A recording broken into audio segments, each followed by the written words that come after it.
Some nights don't feel like sleep at all.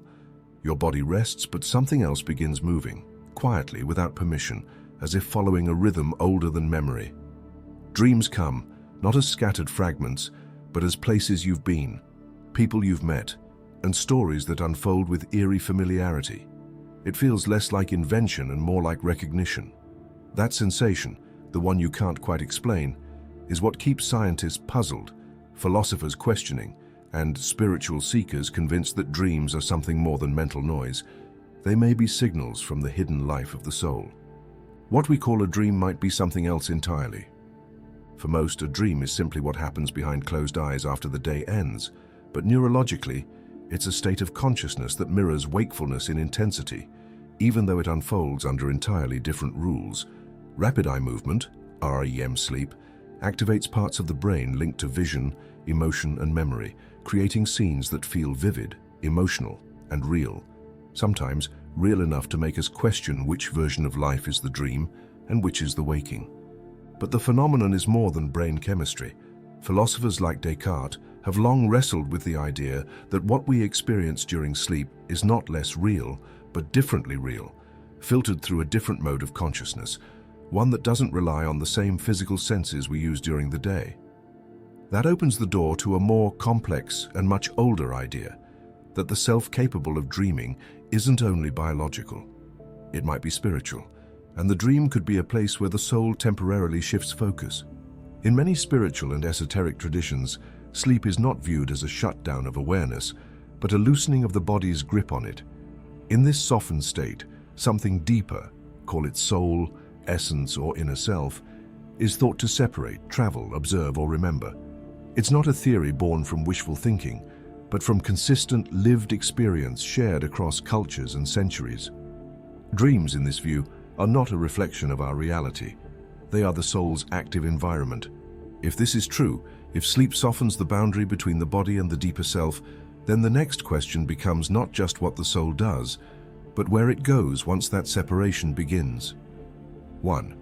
During sleep, when the soul speaks, the mind listens and dreams are the inner messages. Not everything we feel makes it to the surface. Some emotions take the long road, hidden under distractions, buried beneath what we call getting on with life. But dreams don't forget. They remember the quiet disappointments, the anger we never expressed, the grief we didn't finish feeling. In this way, a dream is less about escape and more about return. It brings back what we haven't yet had time or courage to process. It speaks in symbols because the truth is often too raw to name directly. Modern psychology supports this understanding. Carl Jung believed that dreams weren't random, but necessary. He called them a dialogue between the conscious and the unconscious. The mind, in sleep, stops managing and controlling, and something older rises to the front. That's why dreams often don't make logical sense. They weren't made by logic. They were shaped by the part of us that still feels, still remembers, still wonders. And in that strange language of images, places, and metaphors, our inner life tries to tell us something important. This is why recurring dreams matter. If the same theme returns night after night, being lost, being chased, facing something we can't quite name, it may be because we haven't yet heard what it's trying to say. The soul doesn't use volume, it uses repetition. And if we slow down and listen, not with analysis but with honesty, we begin to understand that dreams are not about mystery for its own sake. They're invitations to look at ourselves without judgment, to recognize pain without shame, and to finally speak with the parts of us we've kept silent. 2. Some say the soul leaves the body, but not to escape. Many spiritual traditions believe that during deep sleep, something inside us quietly detaches from the physical body, not as an act of escape, but as a form of return. In this view, the soul does not abandon us. It simply remembers what it is when it's not confined to skin and bones. While the body rests, the soul begins to move, not through space, but through experience. It enters what some call the astral plane, others describe as the spirit world, and some simply know as a place that feels more like home than home itself. This idea isn't just folklore. Ancient Egyptian texts, early Hindu scriptures, and even indigenous oral traditions across continents all describe the soul's ability to travel during dreams. Sometimes it's guided by ancestors, sometimes it drifts alone through places that carry the weight of meaning. Temples, cities of light, unfamiliar landscapes that feel strangely familiar. In these stories, dreams are not imagination.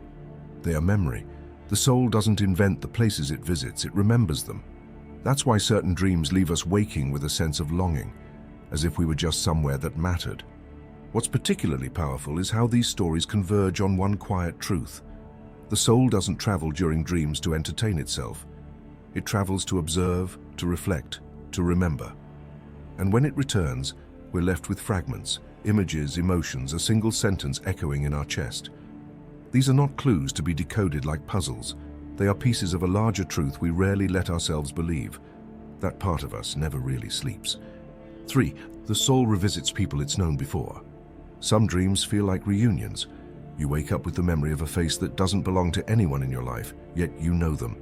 Not vaguely, deeply, as if time itself had paused long enough for your soul to visit someone it hadn't seen in a very long time. These dreams don't always come with stories or events. Sometimes they're just quiet moments with a sense of peace, sorrow, or recognition too strong to explain. It doesn't feel like fiction. It feels like you've been somewhere real with someone real, and you're not sure which part is more unsettling.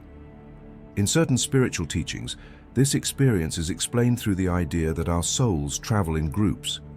The people we love most, and even those who challenge us the most, might be souls we've met before in different lifetimes. According to this view, dreams create space for those old connections to surface.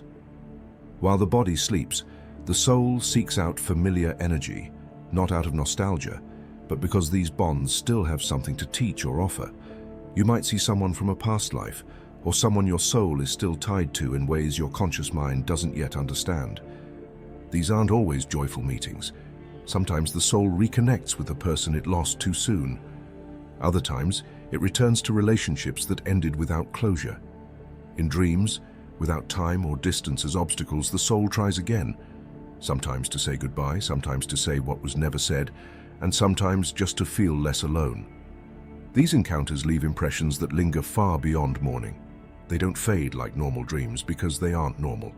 They're soul-level recognitions, brief moments of truth breaking through the surface of sleep. 4. The soul may enter places we've never seen but somehow know. There are dreams that don't fit any memory, not from this life, not from any place you've visited, any story you've heard, or anything your mind could have pieced together from experience. Yet somehow they feel familiar. The streets you walk, the rooms you move through, the light in the air, the way it smells, the feeling that you've been there before. It doesn't make sense, but it also doesn't feel wrong. You know this place. You just don't know how.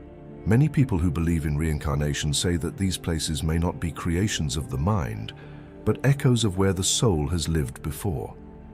In this view, dreams can become windows into past lives, not as a movie or lesson, but as a subtle return. Not everything comes back clearly. The soul doesn't show us a biography. It sends fragments, a language you've never learned but somehow speak in the dream. A task your hands complete with skill you've never studied, the layout of a building you know how to navigate without ever having seen it awake. These aren't just storytelling devices. They feel like access points, memories that belong to the soul, not the brain. These dream places don't always serve a specific purpose. Often they aren't dramatic or symbolic. They simply exist, the way cities you once lived in still exist, whether you think about them or not.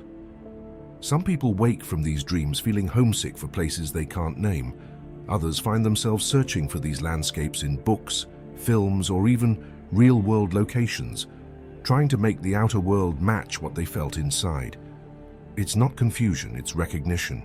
And maybe the soul dreams these places not to confuse us, but to remind us that it has lived more than once. 5. The soul observes without needing to control. Not every dream feels like a story you're a part of. Sometimes it feels like you're watching. You're not acting, not speaking, not reacting. You're just there, fully present, quietly aware. The emotions are clear, but they're not always yours. The place is vivid, the people unfamiliar, but you're not participating. You're witnessing something unfold without interruption, as if you're seeing a memory that doesn't belong to you, yet moves you deeply. In many mystical traditions, this kind of experience is described as soul observation. The soul, in its purest form, isn't always trying to change or shape what it sees. It simply takes in what needs to be seen.